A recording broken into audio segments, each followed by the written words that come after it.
Last week, I made a Facebook post about the TDSB's program cuts and linked it back to the lack of a monetary policy from the federal government, the Liberal government, and the inflation that they've caused throughout the country. And oh boy, this ruffled feathers. The TDSB is Canada's largest school board. The school board has indicated that it cannot meet its bottom line.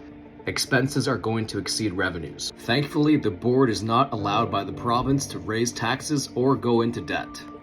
What does this have to do with inflation? Well, inflation is a tax on everything. Our money is now worth less because the government in Ottawa printed too much and devalued its worth. The cost of doing business for school boards will go up. This is because fees, repairs, licenses, supplies, and other things to spend money on will become more expensive. It's the same reason why your property taxes are going up. It's the same reason why your condominium fees are going up. It's the same reason why any other service or fee or anything you buy are going up. And this is all because we have a leader who I'm going to quote here. You'll forgive me if I don't think about monetary policy. This is the part where people are telling me that I shouldn't be pointing fingers, or I shouldn't be bashing the Prime Minister, or perhaps I'm being inflammatory. Well, that's absurd. We have to be pointing fingers. We have to be holding our elected officials responsible and accountable.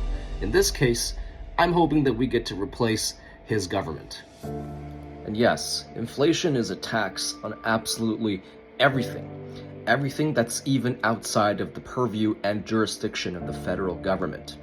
I was also challenged with the pathetic response that other countries also have inflation.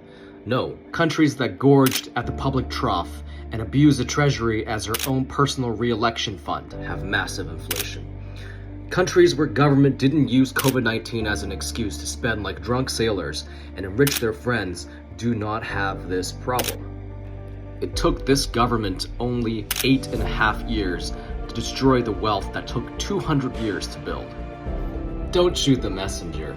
We all have a choice to make here.